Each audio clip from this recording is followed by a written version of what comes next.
আসসালামু আলাইকুম ওয়া রাহমাতুল্লাহি ওয়া বারাকাতুহু। চলছে মুহররম মাস, আর কয়েকদিন পরে আসছে পবিত্র আশুরা বা 10 মুহররম। আসমান জমিন সৃষ্টির শুরু থেকেই এই মুহররম মাস আল্লাহর কাছে সম্মানিত ছিল, আছে। এই জন্যই মহানবী সাল্লাল্লাহু আলাইহি ওয়াসাল্লাম ইরশাদ করেন, আফজালুস সিয়াম বা'দা রমাযান শাহরুল্লাহিল মুহররম। রমজানের পরে সবচেয়ে উত্তম রোজা হলো মুহররমের রোজা। মুহররম মাসকে আল্লাহ পাক রব্বুল আলামিন তার নিজের দিকে নিসবাত করেছেন। এই জন্য এই মাসের মর্তবা মর্যাদা অনেক বৃদ্ধি পেয়েছে, অনেক রয়েছে। 10 মুহররম আশরা উপলক্ষে আমাদের কিছু করণীয় বর্জনীয় খুবই সংক্ষিপ্তভাবে, আমরা ভিডিও লম্বা করব না। 1 নম্বর আমল বা কাজ হলো 10 মুহররম আশুরার দিনে রোজা রাখা। আশুরার দিনে 2টা রোজা রাখা। আল্লাহ রাসূল বলেন, সিয়াম ইয়াউমা আশুরা আহতাসিবু আলাল্লাহি ইউকাফিরুস সানাতাল মাযিয়া। যে ব্যক্তি আশুরার রোজা রাখবে, আল্লাহ পাক রব্বুল আলামিন তার পিছনের সমস্ত গুনাহ মাফ করে দিবেন। এই জন্য অবশ্যই আমরা আশুরার রোজা রাখব। তবে যে কোনো রোজা একটা রাখা যায়, কিন্তু আশুরার রোজা একটা রাখা মাকরু হবে, 2টা রাখতে হবে। 10 মুহররম এবং 11 মুহররম, অথবা 10 মুহররম এবং 9 মুহররম, 9-10 অথবা 10-11। তবে 9-10 রোজা রাখা উত্তম। 9 মুহররম এবং 10 মুহররম রোজা রাখা উত্তম। আর কয়েকদিন পরে আসতেছে, হয়তো মঙ্গল বুধ বা এরকম বুধ বৃহস্পতি, এই সামনের কয়েকটা দিন পরে আসছে। আমরা এই 2 দিন অবশ্যই রোজা রাখার চেষ্টা করব। বিগত 1 বছরের সামান্য 2টো রোজার দ্বারা বিগত 1 বছরের গুনাহ আল্লাহ পাক মাফ করে দিবেন। তবে আল্লাহ রাসূল বলেন, খালিফু ফিহিল ইয়াহুদ সুমু ক্বাবলাহু ইয়াওমা আও বা'দাহু ইয়াওমা। তোমরা ইহুদিদের বিরোধিতা করো, তোমরা 9-10 অথবা 10-11, 10 মুহররমের সাথে তোমরা 2 দিন মিলিয়ে রোজা রাখবে, 2টা রোজা রাখবে। কেননা ইহুদিদের সাথে বিধর্মীদের কথাবার্তা, পোশাক আশাক, খাওয়া দাওয়া কোনো কিছু মিল হওয়া যাবে না। মানে এটা তো আছেই, ইবাদতের সাথেও সাদৃশ্যতা অবলম্বন হতে পারবে না, ইবাদতের সাথেও না। সুতরাং ইহুদিরা একদিন রোজা রাখতো। হযরত মুসা আলাইহিস সালাতু ওয়াস সালাম এবং তার উম্মত বনী ইসরাঈলদেরকে আল্লাহ পাক এই দিনে ফিরআউনের কবল থেকে রক্ষা করেছিলেন, মুক্তি দিয়েছিলেন। এই জন্য ইহুদিরা রোজা রাখে। আল্লাহ রাসূল বলেন যে, মুসা আমার ভাই, আমরা বেশি হকদার, এই জন্য আমরা 2টো রোজা রাখবো। ইহুদিদের বিরোধিতা করে 2টো রোজা অবশ্যই রাখার চেষ্টা করব। আশুরার রোজা একসময় রমজানের রোজা ফরজ হওয়ার আগে এটা ফরজ ছিল। রমজানের রোজা 2য় হিজরিতে ফরজ হওয়ার পরে এই রোজা নফলের অন্তর্ভুক্ত হয়ে গেছে।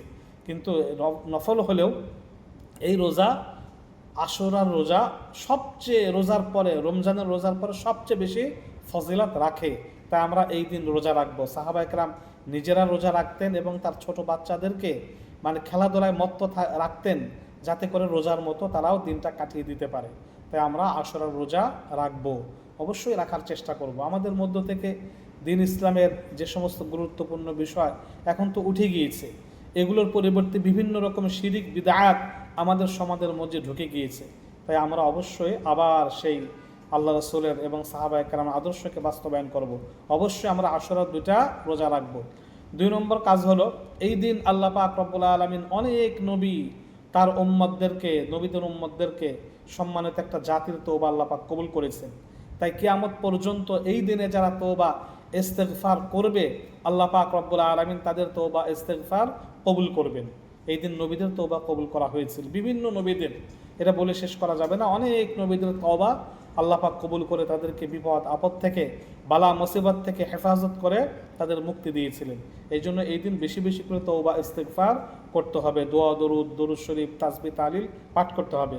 বেশি বেশি করে সাইয়্যিদুল ইস্তিগফার, اللهم أنت ربي لا إله إلا أنت خلقتني وأنا عبدك وأنا على عهدك ووعدك ما استطعت أعوذ بك من شر ما صنعت أبوء لك بنعمتك علي وأبوء لك بذنبي فاغفر لي فإنه لا يغفر الذنوب إلا أنت। এই সাইয়্যিদুল ইস্তিগফার এই দিন বেশি বেশি করে পাঠ করতে হবে। তাহলে 2 নম্বর কাজ হলো তওবা ইস্তিগফার বেশি বেশি করে পাঠ করতে হবে। 3 নম্বর, যদিও এটা অনেক গুরুত্বপূর্ণ না, অনেক শক্তিশালী বর্ণনাতেও নাই, তারপরেও এটা একবারে ফেলনা না। হাদিসে আসছে 3 নম্বর কাজ হলো 10 মুহররম আশুরার দিন 10 মুহররম আশুরার দিন এই পরিবারের প্রতি উদারতা ভালোবাসা প্রদর্শন করা, উত্তম খানা পরিবেশন করা, তাদের রিজিকের ব্যাপারে একটু যত্নশীল হওয়া, এটা একটা আমল।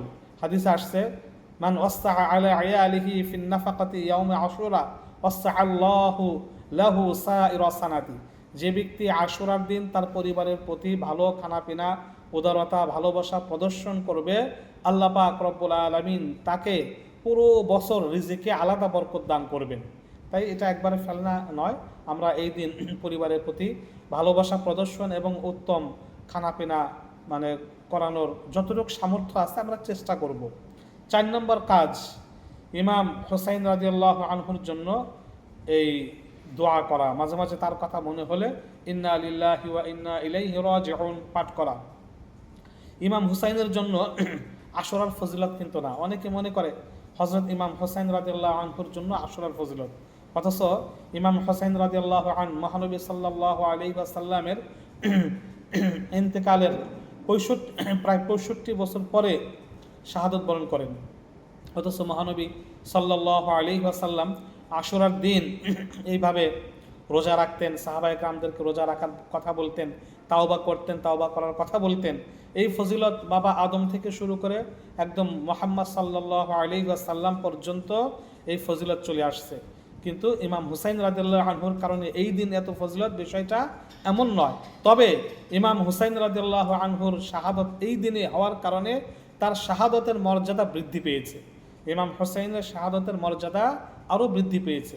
ইমাম হুসাইন রাদিয়াল্লাহু আনহু যেহেতু মহানবী সাল্লাল্লাহু আলাইহি ওয়াসাল্লামের কলিজার টুকরা ছিলেন, জান্নাতের যুবকদের সর্দার ছিলেন, আমাদের সর্দার ছিলেন, তাই তার এই শাহাদত যেহেতু অনেক হৃদয় বিদরক এবং অনেক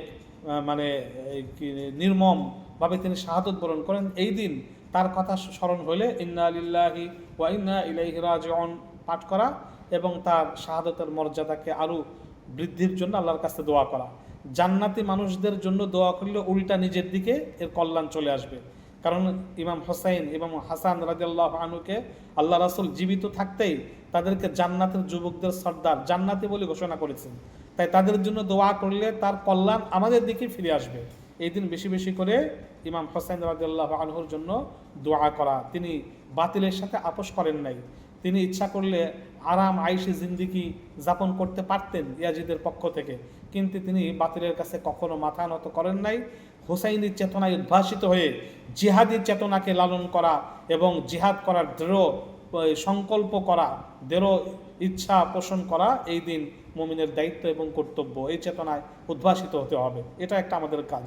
10 মুহররম আশুরা উপলক্ষে অনেক বর্জনীয় কাজ রয়েছে, অনেক লম্বা হয়ে যাবে ভিডিও, এই জন্য আমরা সংক্ষিপ্তভাবে বলছি যে আশুরার দিন বিশেষ সুরমা লাগানো, আশুরার সুরমা লাগানো, বিশেষ গোসল করা, এগুলো সম্পূর্ণ নিষেধ। আশুরার দিন সম্পূর্ণ এরকম করা নিষেধ। হুসাইন রাদিয়াল্লাহু আনহুর কল্পনায় তাজিয়া বানিয়ে বা নকল কবর বানিয়ে তা তাওয়াফ করা, কাঁধে নিয়ে মিছিল করা, হাত জোর করে দাঁড়িয়ে সম্মান করা, হাত জোর করে দাঁড়িয়ে সম্মান প্রদর্শন করা, নজরানার অর্থ প্রদর্শন করা ইত্যাদি তা নাজায়েজ এবং হারাম।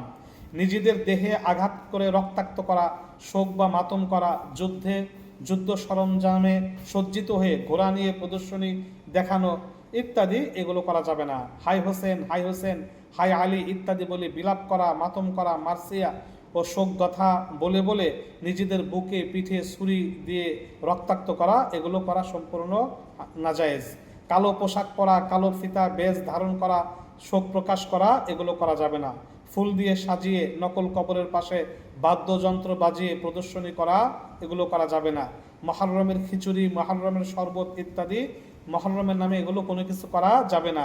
ইমাম হুসাইনের নামে ছোট বাচ্চাদেরকে ভিক্ষুক বানিয়ে ভিক্ষা করানো, এই নিয়তে যে বাচ্চাদের হায়াত দীর্ঘায়ু হবে, এরকম করা যাবে না। 10 মুহররম একটি পবিত্র দিন, আমরা এই সমস্ত কাজ কাম করে এই দিন থেকে আমরা অপবিত্র করব না। মহানবী সাল্লাল্লাহু আলাইহি ওয়াসাল্লাম বলেন, কুল্লুন নাসি ইয়াগদু ফাবাইউন নাফসাহু ফামুতিকুহা আও মুবিকুহা। প্রত্যেক মানুষ সকাল যাপন করে, হয় আল্লাহর আনুগত্য নিয়ে অথবা আল্লাহর নাফরমানি শিরিকি কুফরি করে। সুতরাং 10 মুহররম একটি পবিত্র দিন। এই দিন আমরা আল্লাহর আনুগত্য দিয়ে শুরু করব, তওবা ইস্তেগফার পাঠ করব এবং আশুরার 2টি রোজা রাখব। পরিবারের প্রতি আলাদা ভালোবাসা প্রদর্শন বা উত্তম রিজিকের ব্যবস্থা করব। ইমাম হুসাইন রাদিয়াল্লাহু আনহুর চেতনায় উদ্ভাসিত হয়ে জিহাদি চেতনা আমরা লালন করব। এই দিনের কাজ আমরা সংক্ষিপ্তভাবে 10 মুহররমের করণীয় এবং বর্জনীয় সম্পর্কে শুনলাম। আল্লাহ পাক রব্বুল আলামিন আমাদের সবাইকে আমল করার তৌফিক দান করুন, আমিন।